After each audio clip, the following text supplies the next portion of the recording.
HIV dan AIDS. Apa pengertian dari AIDS? Acquired Immune Deficiency Syndrome atau AIDS adalah kumpulan gejala penurunan kekebalan tubuh, sehingga tubuh menjadi rentan terhadap penyakit lain yang mematikan. Penyakit ini disebabkan oleh virus jasad suprenic yang disebut Human Immunodeficiency Virus atau kita kenal dengan HIV. Bagaimana HIV melemahkan sistem kekebalan tubuh? Sasaran penyerangan HIV adalah sistem kekebalan tubuh, terutama sel-sel limfosit T4 atau disebut juga CD4 T. Selama terinfeksi, limfosit menjadi media pengembang biakan virus.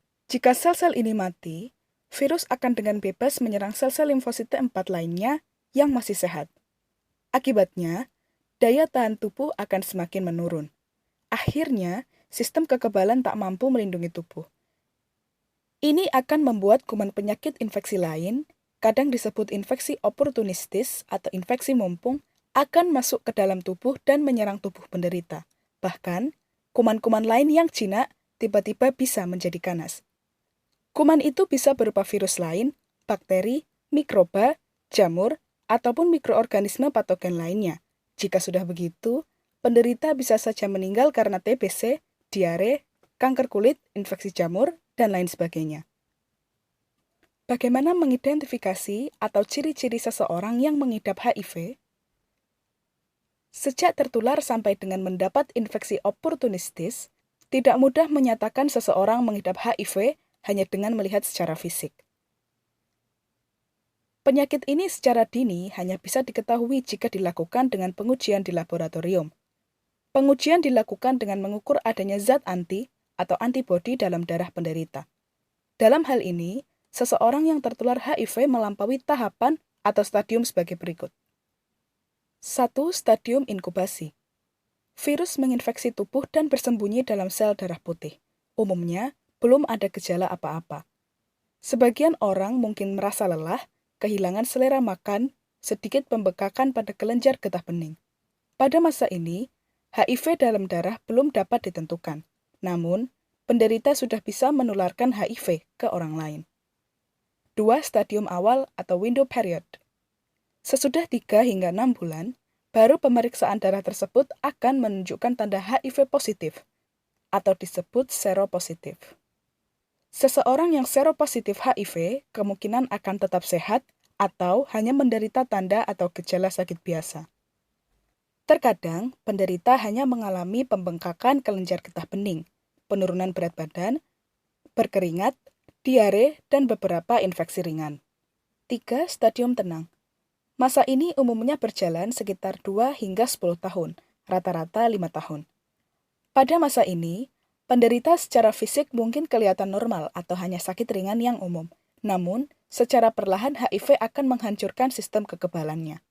Dan yang terakhir, yang keempat, stadium AIDS atau full-blown. Pada masa ini, virus akan menghancurkan sebagian besar atau seluruh sistem kekebalan tubuh, sehingga mulai tampak adanya infeksi oportunistis. Contohnya radang paru-paru, kanker kulit, dan TBC. Penyakit-penyakit ini sulit disembuhkan. Umumnya, jika keadaan penderita semakin memburuk, penyakit tersebut bisa menyebabkan kematian. Penularan HIV dan AIDS. Bagaimana HIV dapat ditularkan? Jika seseorang telah seropositif terhadap HIV, dalam tubuhnya telah mengandung virus tersebut. HIV yang paling besar terdapat dalam darah, cairan vagina, air mani, dan produk darah lainnya. Apabila sedikit darah atau cairan tubuh lain dari pengidap HIV berpindah secara langsung ke tubuh orang lain yang sehat, ada kemungkinan orang yang sehat tersebut akan tertular AIDS. HIV bisa tertular melalui, yang pertama, penularan lewat sanggama. Pemindahan yang paling umum adalah melalui hubungan seksual. Di sini HIV dipindahkan melalui cairan sperma atau cairan vagina. Adanya luka pada pihak penerima akan memperbesar kemungkinan penularan. Penularan lewat transfusi darah. Jika darah yang ditransfusikan telah terinfeksi oleh HIV, virus itu akan menyebar ke orang lain melalui darah. Ini akan membuat orang tersebut terinfeksi HIV. Resiko penularan melalui transfusi darah ini terjadi hampir 100%. Penularan lewat jarum suntik. Model penularan lain secara teoretis dapat terjadi melalui akupuntur atau penggunaan tusuk jarum, tato, dan tindik. Penularan ini juga terjadi pada penggunaan alat suntik atau injeksi yang tidak steril yang sering dipakai para pengguna narkoba dan juga suntikan oleh petugas kesehatan liar. Penularan lewat kehamilan. Jika ibu hamil terinfeksi HIV, virus tersebut bisa menular ke janin yang dikandungnya melalui plasenta. Resiko penularan ibu hamil ke janin yang dikandungnya berkisar 20 hingga 40%. Resiko ini mungkin bisa menjadi lebih besar kalau sang ibu sudah mencapai stadium kesakitan AIDS atau full-blown. Sementara itu, bagaimana HIV tidak ditularkan? Berikut ini adalah beberapa kegiatan bersama penderita, tapi tidak berpotensi tertular virus tersebut.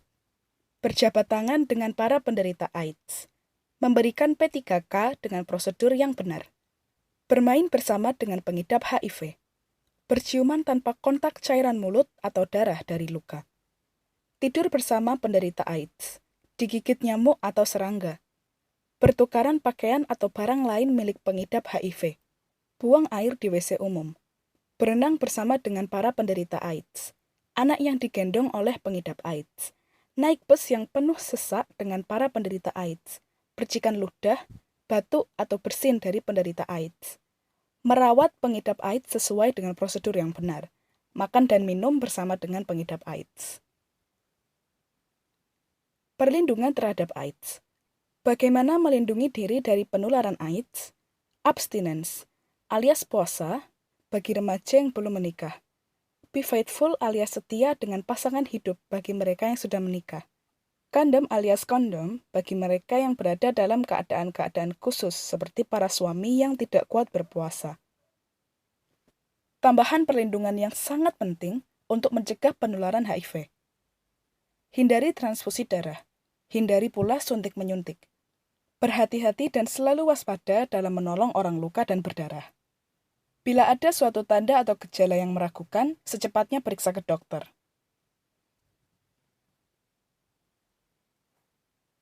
Santunan terhadap penderita AIDS.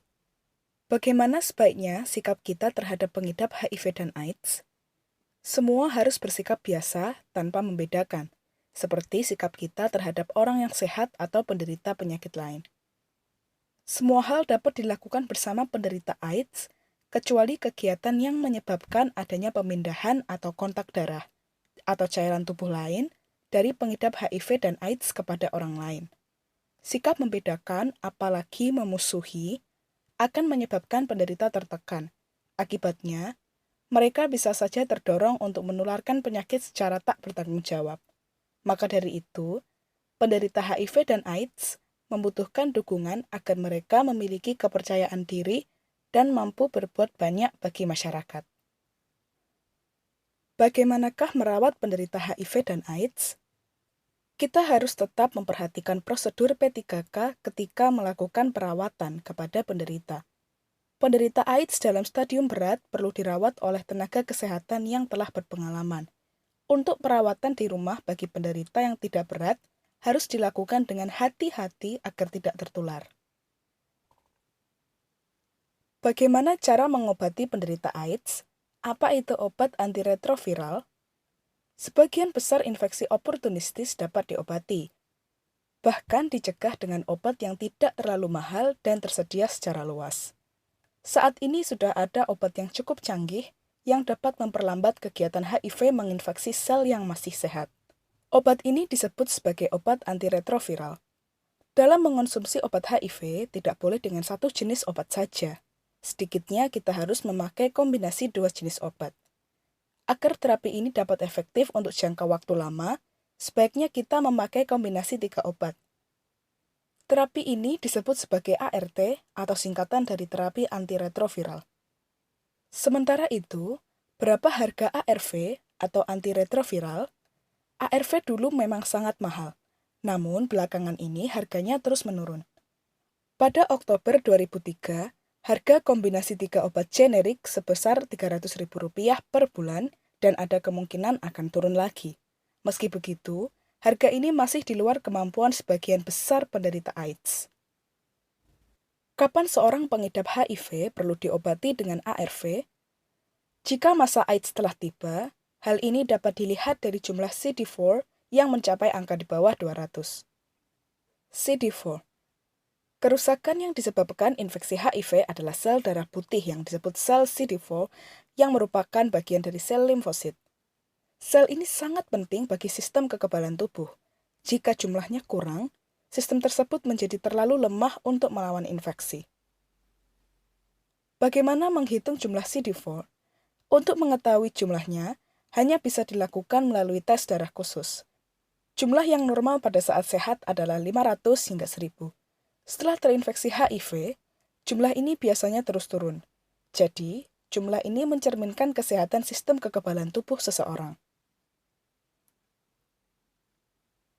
Kapan masa AIDS itu? Masa AIDS tiba ketika jumlah CD4 lebih kecil dari 200.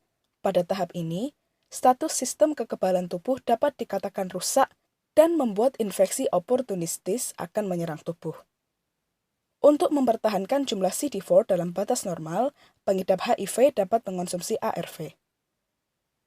Di mana kita dapat melakukan tes CD4? Di Indonesia, sarana tes CD4 belum tersedia secara luas dan biayanya sangat mahal. CD4 ini termasuk golongan sel darah putih atau yang dikenal dengan istilah limfosit. Dengan mengetahui jumlah limfosit dalam darah, kita bisa melihat status kesehatan seseorang. Jumlah limfosit ini dapat diketahui dengan melakukan tes yang disebut Total Lymphocyte Count atau TLC. Tes ini relatif murah dan dapat dilakukan di hampir setiap laboratorium. Jumlah TLC untuk orang sehat adalah 2000. TLC 1000 hingga 1250 biasanya sebanding dengan CD4 kurang lebih 200.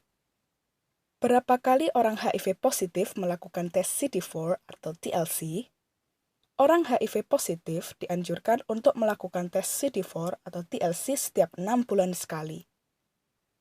Yang perlu diketahui, tidak selalu jumlah CD4 atau TLC rendah menunjukkan kualitas kesehatan seseorang turun. Hal ini sangat dipengaruhi oleh kondisi kejiwaan seseorang dan mutu hidup yang baik. Bisakah kita mengetahui jumlah virus HIV? Jawabannya bisa. Dengan melakukan tes viral load, kita dapat mengetahui jumlah virus HIV dalam tubuh seseorang. Tes ini merupakan kebalikan dari tes CD4 atau TLC. Jika jumlah viral load makin sedikit, status kesehatan seseorang akan semakin baik. Tes ini juga tidak tersedia secara luas dan biayanya mahal. Namun, tes ini tidak begitu penting dan hanya bermanfaat jika kita memakai obat antiretroviral.